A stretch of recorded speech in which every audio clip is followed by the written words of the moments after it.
So hi friends, welcome to my new video. आप देख रहे हो बी प्रो इन एबेकस और मैं आपका स्वागत करता हूँ अपने इस चैनल पर।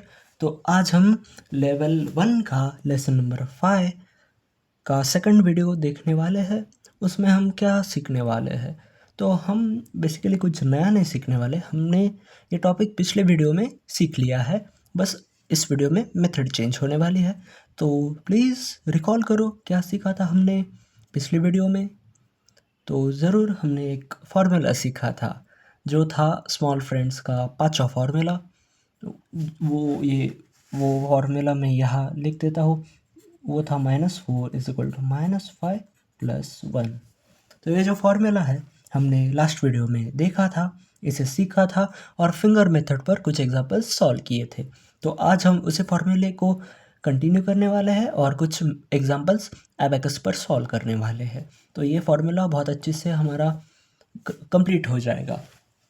तो अगर आपने वो वीडियो नहीं देखी हो तो वो ज़रूर देख लो। और ये जैसे मैंने बताया, ये पाँचों फार्मूला सीख रहे हैं हम। इसके पहले भी 4 फार्मूले हो चुके हैं। वो 4 एडिशन के थे, अब 4 सब्ट्रैक्शन के आएंगे। तो ये ऐसे टोटल 8 फार्मूले हैं इसमें स्मॉल फ्रेंड्स के। फिर बिग फ्रेंड्स के तो बाद में आने वाले हैं। तो ऐसे बहुत सारे फार्मूले हैं, सब हमें सीखने हैं। तो वो सब के सब इम्पोर्टेंट है। तो ज़रूर आप वो वीडियोस चेक कर लो, सब सीरीज़ में ही है, एक के बाद एक, एक के बाद एक। तो आपको मेरे चैनल पर मिल जाएगी, तो वो ज़रूर चेक कर लो और सभी के सभी फॉर्मूले अच्छे से याद कर लो। तो वो वीडियोस देखो, आपको अच्छे से समझ में आ जाएगा। और कोई डाउट हो तो कमेंट सेक्शन में पूछ सकते हो। तो चलो फिर आज हम डायरेक्टली एग्जाम्पल सॉल्व करेंगे। तो ये देखो, मैंने आपको पिछली वीडियो में तो ये फॉर्मूला अच्छे से सिखाया था। अब हम एबेकस पर सॉल्व करेंगे। एबेकस पर भी एक बार देख लेते हैं इसको कैसे इंटरप्रेट किया जाता है। तो ये देखो, इसका मीनिंग क्या है ये पहले समझ लो। डायरेक्ट फॉर्मूला लर्न नहीं करना होता, इसका पहले मीनिंग समझना चाहिए कि हम यहाँ कर क्या रहे हैं। अगर ये पता चल गया तो फॉर्मूला लर्न करने की भी ज़रूरत नहीं होती, तो वो आपको आसानी से ऑटोमेटिकली याद हो जाता है। तो एक्स्ट्रा एफर्ट्स नहीं डालने पड़ते। पर आप पहले समझ लो कि हम कर क्या रहे हैं। तो ये देखो, हमें कहा गया है 4 माइनस करना है, -4। तो हमें 4 सब्ट्रैक्ट करने हैं। पर हम जब ऐसे डायरेक्टली नहीं कर पाते, तब हमें इस फॉर्मूले की ज़रूरत पड़ती है। तो अगर ये देखो, एग्जांपल देता हूँ। ये देखो, इस एबेकस पर यहाँ पर मैंने लिया है 7। और अब आपने मुझे कहा कि इसमें से 4 माइनस करके दिखाओ, तो कैसे करूँगा मैं। तो यहाँ पर आप देख सकते हो, मैं 4 डायरेक्टली तो नहीं माइनस कर सकता। अगर यहाँ 9 होते, 9 होते, तो इसमें से 4 माइनस करना होता तो ये डायरेक्टली कर सकता था मैं, बराबर। पर यहाँ पर है 7, तो अब 7 में से 4 माइनस करना है, तो ऐसे डायरेक्ट तो नहीं कर सकता। तो इसके लिए हमें इस फॉर्मूले की मदद लेनी पड़ती है। तो जब मुझे 4 माइनस करने के लिए कहा गया हो और मैं इसे आसानी से डायरेक्टली नहीं कर पाता, तब हमें क्या करना पड़ता है, 2 स्टेप्स में ये 4 माइनस करना होता है। तो पहली स्टेप है 5 माइनस करो और दूसरी स्टेप है 1 को ऐड करो। अब शायद आपकी बुक में या आपके क्लासेस में, आपके एकेडमी में ऐसा सिखाया होगा +1 -5। तो पहले 1 ऐड किया, फिर 5 माइनस किया, ऐसा भी हो सकता है। तो इसमें कोई दिक्कत वाली कोई बात नहीं। आप पहले 5 माइनस करो, फिर 1 ऐड करो, या 1 ऐड करो फिर 5 माइनस करो, तो उससे कोई प्रॉब्लम नहीं, दोनों ही बराबर है। तो वो जैसा दिया है आप वैसा कंटिन्यू कर सकते हो। बस ये मेरे बुक में ऐसा दिया है तो मैं वैसे ही ले रहा हूँ। तो उसमें कोई प्रॉब्लम नहीं है, कोई आपका आंसर रॉन्ग नहीं होगा। तो ये सेम है। तो हम पहले क्या करेंगे, 5 माइनस करेंगे, फिर 1 ऐड करेंगे। तो ये देखो, ये ऊपर वाला वेट 5 है, ये माइनस कर दिया, फिर क्या कहा है +1, ये +1 किया। आंसर क्या है बताओ मुझे, 3 आया। तो 7 - 4 कितना होता है, 3 ही तो होता है। अपना आंसर बराबर है। तो चलो फिर ये एग्जांपल्स देखते हैं। तो पहले एग्जांपल में दिया है 18, ये लिए मैंने 18 -4। अब देखो 4 माइनस करना है, मैं डायरेक्ट कर सकता हूँ क्या यहाँ पर, बिल्कुल नहीं। तो इसलिए मुझे क्या करना पड़ेगा, इस फॉर्मूले का यूज़ करना पड़ेगा। तो इसमें पहले तो -5, फिर है +1, फिर है +23, ये 20 और 3 ऐड करने के लिए -2 + 5। ये जो -2 + 5 किया मैंने, ये एक पुराना फॉर्मूला है एडिशन वाला, इस पर भी वीडियोस अवेलेबल है, वो ज़रूर आप चेक कर सकते हो मेरे चैनल पर। सो अपना आंसर आ गया 37, ये 37।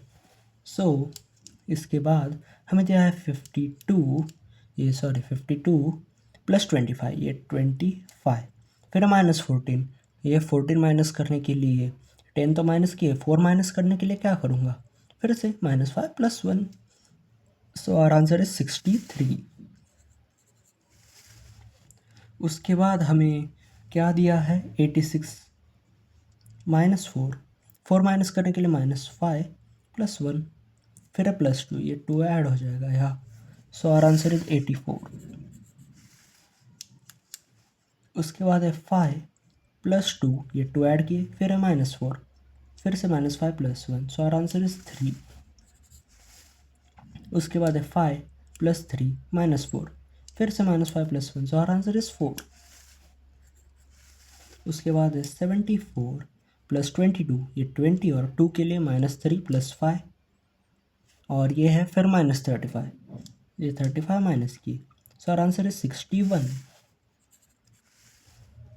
उसके बाद दिया है 85 - 44, तो ये 40 माइनस करने के लिए, अब यहाँ पर मैं 40 तो डायरेक्ट नहीं माइनस कर पाऊँगा, तो अब मैं क्या करूँगा, तो इसके लिए बल्कि कोई नया फार्मूला नहीं है, सेम फार्मूला हमें रिपीट करना है, बस रॉड की पोजीशन चेंज हो गई है, इतना ही कंसेप्ट है और इसमें कुछ नया नहीं है। तो वैसे ही जैसे हम -5 + 1 करते हैं, सेम करना है, बस इस वाले रॉड पर किया, तो ऐसे ही रॉड की पोजीशन चेंज हुई, फार्मूला वही रहने वाला है। तो ये हो गए कितने, 40 तो माइनस हो गए, और फिर 4 माइनस करना है, तो उसके लिए इस रॉड पर, यूनिट रॉड पर -5 + 1, उसके बाद +7 दिया था, तो ये 7 ऐड किए, सो आवर आंसर इज 48। फिर है 52 + 4, +4 के लिए -1 + 5, फिर है -4 के लिए फिर से -5 + 1, सो आवर आंसर इज 52। उसके बाद है 68, ये 68 -14, 14 माइनस करने के लिए 10 तो किए माइनस, 4 के लिए -5 + 1, फिर है +15, ये 15 ऐड किए, सो आवर आंसर इज 69। यहाँ पर लिख देता हूँ, आप भी मेरे साथ सॉल्व करो, आपकी भी प्रैक्टिस हो जाएगी अच्छे से। तो चलो ये सेकंड रो देखते हैं, इसमें हमें दिया है 11 + 15, ये 15 ऐड किए, फिर -4 के लिए -5 + 1, फिर +2, सो आवर आंसर इज 24। यहाँ लिखा 24, वो थोड़ा ऊपर चला गया, सॉरी। फिर है 58 + 41 -47 -40, 40 माइनस कितने के लिए, फिर से वही इस रॉड पर -5 + 1 किया, वैसे ही। सो अपना आंसर है 12।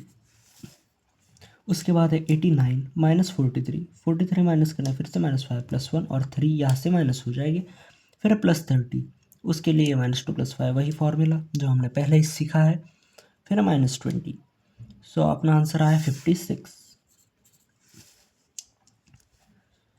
फिर है 87 - 42, 40 माइनस करने के फिर से -5 + 1, ये 2 तो आसानी से माइनस हो जाते हैं, फिर है +22, ये 20 ऐड करने के लिए -30 + 50, वही फार्मूला जो पुराना है जो सीखा है, और ये 2 यहाँ पर ऐड हो जाएगा, फिर है +20। सो अपना आंसर आया 87। उसके बाद दिया है 70, ये 70 -40, फिर से -5 + 1, वही फार्मूला, फिर +14 +50, ये 50 ऐड किया, सो अपना आंसर है 94। फिर दिया है 75 + 4 -1 -40, तो इसके लिए फिर से -5 + 1 वही, या इसे आप -50 + 10 वैसे भी कह सकते हो, टेंस रॉड पर है इसलिए, बट दैट डजेंट मैटर, क्योंकि ये फॉर्मूला याद रहना चाहिए, तो आपको क्या करना होता है इसमें वो याद रहना चाहिए। तो ये यहाँ पर है 38, मतलब आपको ये फॉर्मूले कहा किसी को बताने नहीं है कि जितने आते हैं उतने कह के बताओ, आपको सॉल्व करना होता है, तो आपको वो जितना आसानी से सॉल्व हो सकता है, जितनी आसानी से आप सॉल्व कर पाते हो वो इम्पोर्टेंट है, और एग्ज़ाम में टाइम बहुत इम्पोर्टेंट होता है। ये जो आपके एबेकस के पेपर होंगे, इसको टाइम लिमिट होगी, तो उस टाइम में आपको सॉल्व करना पड़ेगा। और एबेकस की कंपटीशन भी होती है, तो वो जो कंपटीशन है उसमें तो 5 मिनट्स की कंपटीशन रहती है, तो वो वहाँ पर आपको स्पीड चाहिए। तो वहाँ ऐसे फॉर्मूले पढ़ते बैठोगे तो उसमें ही बहुत टाइम चला जाए, तो वो फास्ट फास्ट आपका कैलकुलेशन होना चाहिए। तो ये कैसे होगा? तो ये प्रैक्टिस करके होगा। ऐसे आज सीखा और स्पीड आ गई ऐसा नहीं होता। तो आप जब प्रैक्टिस करोगे, बहुत सारे एग्जाम्पल सॉल्व करोगे, तब आपको ये बहुत ही फास्ट और बहुत ही आसानी से जमेगा। तो आप बस खुद पर यकीन रखो, आपको ज़रूर ये बहुत ही आसान जाएगा। बस आप फुल कंसंट्रेशन से सीखो। उसके बाद है 55 + 22, फिर है -44। तो वही -5 + 1 -5 + 1 दोनों रॉड पे यूज़ किया, ज़रूरत थी इसलिए। फिर है +13, ये 10 ऐड हो गए, 3 के लिए -2 + 5। Sir answer is 46। अब ये जो है मतलब ये सब ये मैं 2018 में सीखा था, अब चल रहा है 2026, अब मैं सिखा रहा हूँ। पर ये ट्रस्ट मी, उस टाइम मैं बस 6th क्लास में था, तो ये भी सब कुछ नया ही था मेरे लिए फर्स्ट लेवल में। तो थोड़ा स्टार्टिंग में हार्ड ज़रूर लगता है कि ये इतने सारे फॉर्मूले कैसे याद रहेंगे। पर आप जब प्रैक्टिस करते हो, ये सभी फॉर्मूले आप सीख लेते हो, तो आपके दिमाग में वो एक पैटर्न बैठ जाता है कि कब क्या आने पर क्या करना होता है, और आप फिर आसानी से कर पाते हो, सब कुछ आसान होने लगता है। तो ये बिलीव मी प्रैक्टिस से होता है। Practice is the most important thing in abacus. So अगले एग्जांपल में 55 -54, 50 माइनस की, फिर 4 माइनस करने के लिए -5 + 1, फिर +90, फिर +3। सो अपना आंसर है 94। उसके बाद है 78 -24, 4 के लिए -5 + 1, वही किया। फिर है +25 -23।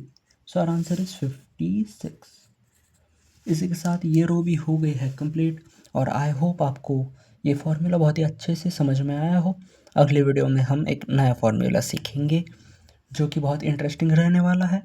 तो आई होप आपको ये समझ आया हो। तो कुछ डाउट हो या कुछ सजेशन हो, आपको मेरी टीचिंग समझ में आती है या नहीं, ये सब कुछ आप कमेंट सेक्शन में ज़रूर कह सकते हो, मैं आपको रिप्लाई भी करूँगा। और अगर ये वीडियो पसंद आई हो तो अपने दोस्त के साथ शेयर करो, उन्हें भी सिखाओ। ये सब एबेकस बहुत ही इम्पोर्टेंट है ये, अगर आप अभी स्कूल लाइफ में हो, क्योंकि मैथ्स में ये बहुत काम आता है। तो मेरे चैनल को आप सब्सक्राइब कर दो, लाइक करो इस वीडियो को, और मैं मिलता हूँ आपसे अगले वीडियो में। तब तक के लिए thank you and bye bye.